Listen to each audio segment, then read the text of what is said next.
بزرگوں نے فرمایا کہ جو شخص ہر شب جمعہ اور جمعرات کی درمیانی رات یہ درود شریف پابندی سے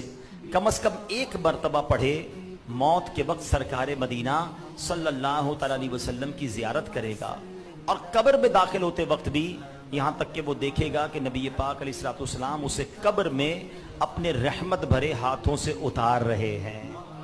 آئیے مل کر پڑھ لیں، اللہم صلی وسلم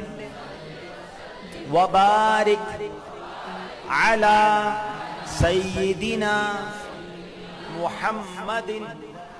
النبی الامی